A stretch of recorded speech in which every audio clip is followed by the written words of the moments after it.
Important artificial intelligence update, everyone. It turns out I was wrong. We really are on our way to whatever the happy version of Terminator is, because a new study has come out that says Google's ChatGPT is better than doctors at doing medicine. Sorry, doctors, your easy, rich lifestyle is over now that the robots are here. Hello, Dr. Medbot. Nice to see you. Beep boop. Hello, Rebecca. Here's your escitalopram. I hope you take these instead of letting your diseased human brain convince you to prematurely cease your mortal activities for eternity. Okay, yeah, I'm just kidding. The study we're going to talk about today does not show that ChatGPT is better than doctors really at all, at all. And let me tell you, as critical as I am about chatbots being considered sentient geniuses, I'm equally critical of the way our healthcare system pushes doctors to spend less and less time with patients while prescribing more and more medication simply because it's easier and more profitable for pharmaceutical companies rather than doctors being able to connect with patients and building a long-term holistic but science-based plan for a healthy life. So I guess what I'm saying is that if ChatGPT was actually a better experience for a patient compared to their average interaction with a doctor, that's a really low bar to hop over, at least here in the United States. People often report better experiences with actual snake oil salesmen compared to their family doctors. So even if this were true, it's not time to throw a parade. But what exactly does better mean in this context? Business Insider reports that 78.6% of medical experts preferred ChatGPT's answers to those of a physician. And experts found the chatbot's responses to patient questions were higher quality and more empathetic. Well, I mean, I gotta be honest, what more do you want out of a doctor? I once had a GP who kind of looked like Richard Dreyfuss. That was pretty great. But yeah, high quality, empathetic responses, that's a good doctor. But enough about the mainstream reporting on this. Let's talk about the actual study behind it. It was published last week in JAMA Internal Medicine. It's titled Comparing Physician and Artificial Intelligence Chatbot Responses to Patient Questions Posted to a Public Social Media Forum. And, you probably have already identified the first red flag. This study was actually done on Reddit. It's, and lots of good research is done on Reddit and social media in general. But I just want everyone to be crystal clear that this was not a one-on-one sort of interaction where a patient thinks that they're chatting with a human doctor in a secure setting. No, this is r/askdots. It's a subreddit where people with medical issues are encouraged to describe their problem in the hopes that a medical professional will weigh in. For instance, here's a man who says he thinks he has alcohol poisoning, but he doesn't have insurance. So instead of going to the doctor and risking a multiple $1,000 bill, he's asking strangers on an internet forum. Now, it's not quite as dystopian as it all sounds. Turns out he probably doesn't have alcohol poisoning. It's just a hangover. Also, the subreddit's moderators say that they verify posters as either physicians, doctorate-level professionals, advanced degree professionals, or medical students by having the user message the mods with a photo of their credentials along with their Reddit username. So for this study, the researchers collected 195 r/askdocs posts in which a verified physician responded.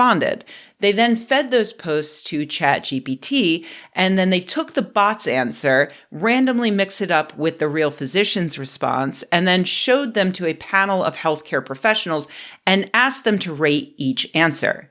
First, evaluators were asked which response was better, i.e. response 1 or response 2.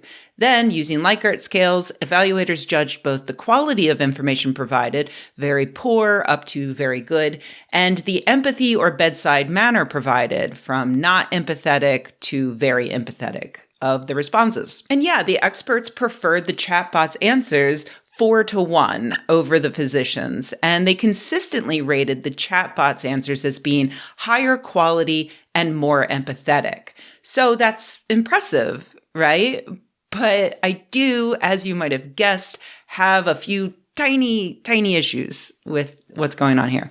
First, Now, I am sure the hardworking moderators of Ask Docs have a very good system of verification, but it sure seems really easy to game if you want to. They suggest that you keep yourself anonymous when pursuing verification on their subreddit, which means that you aren't expected to show your face to match with your identification, which means that anybody with access to any kind of doctor's ID, like a friend or a family or a roommate, could snap a pic and send it in. Does that happen a lot? I mean, I hope not. But people go on the internet and lie for all kinds of reasons. And in fact, on this exact subreddit about 4 years ago, someone pretended to be a gynecologist hoping to get erotic photos from women. And that is terrifying. So we don't know that the physicians in question here are actually physicians in good standing, nor do we know what field they specialize in. My second issue is that assuming the users of Ask Docs are really working physicians who get home after a long day of treating patients for which they get paid, and then in their free time, they very kindly decide to help treat patients for free on Reddit, obviously they're not going to spend a lot of time telling people how understandable it is that they are scared about the toothpick they swallowed. The Hugbot is located on a different subreddit. This subreddit is for quick, comprehensible, hopefully accurate advice. More on that in a minute. So it wouldn't be out of the question. It would be pretty understandable if an AI with limitless resources is able to appear more empathetic than a working physician answering questions in their time off. Third issue, I have a wee little problem with the fact that the panel of experts used in this study were also the co-authors of the study. Yeah. They say that they were blinded as to which answer was the human versus which was the chatbot, but they did know that one of the answers would be from a chatbot. And, they also noticed that the chatbot tended to be way more verbose than the human answers, which means that if they knew that every question had one human and one chatbot answer, surely they began to notice that one answer was always 4 times on average longer than the other answer. And maybe they would start to put it together which one was the chatbot. Now, I'm no working scientist, but I have competed in a number of school science fairs. And I'm just saying that if this were me in 8th grade and I was doing this study, I would have a panel of experts who had no idea that they were even reading answers from a chatbot. I would say, here are 2 answers from 2 different physicians. Which one do you prefer? But that's just me. Finally, the most egregious issue I have with this study are the words higher quality. What do you think when you hear higher quality? Because personally, if I'm judging whether a doctor is giving a high quality response to a patient, I think that more than anything, like the number one trait about that would be accurate. Like, accurate is the most important part of being high quality, right? Maybe a secondary trait could be understandable or succinct, but accurate's got to be number 1, right? Wrong. At least for this study, where, quote, evaluators did not assess the chatbot responses for accuracy or fabricated information. So, I'm sorry, what the fuck did they mean by high quality? I couldn't find anything in the study that explains the instructions they gave to the panel of experts, which I guess makes sense once you realize that the panel of experts wrote the study, so they were like, oh, no worry, we know quality when we see it. They write that they were simply to rate the quality of information provided from very poor to very good. So, and just to test if I'm the insane one here, I keep asking random people in my life to tell me what attributes they would assume are in a high quality answer from a doctor.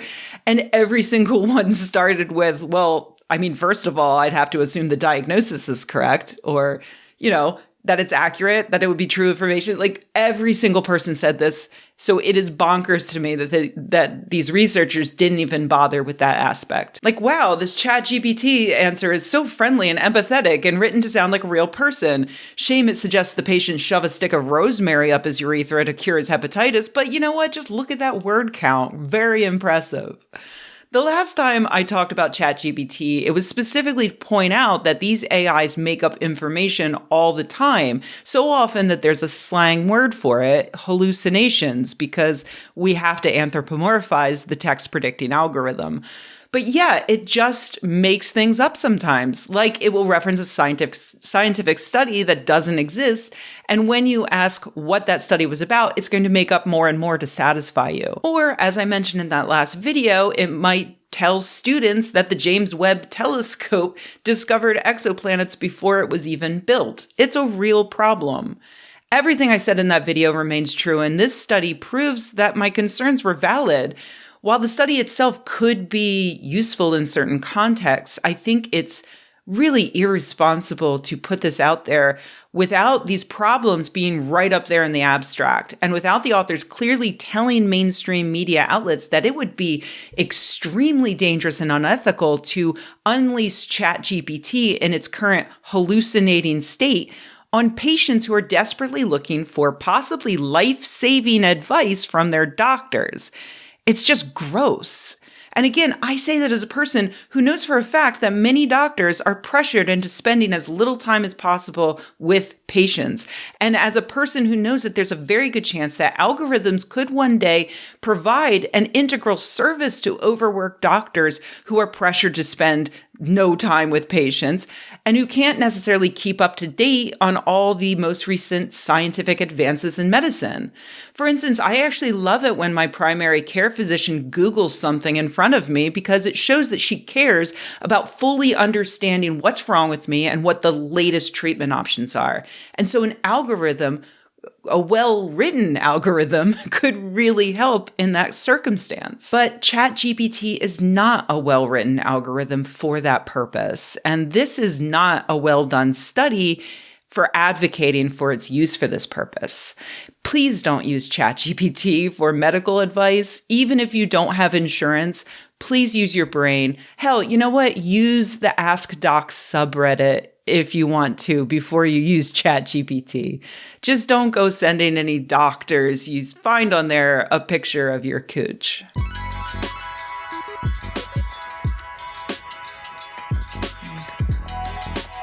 Hey everybody, thanks for watching. If you enjoyed this video, please give it a like. If you loved the video, please subscribe. And if you think the world could use more videos like this and you happen to have a few bucks laying around, head to patreon.com/Rebecca and join an awesome community of nerds like the people whose names you see on the screen right now. Thanks.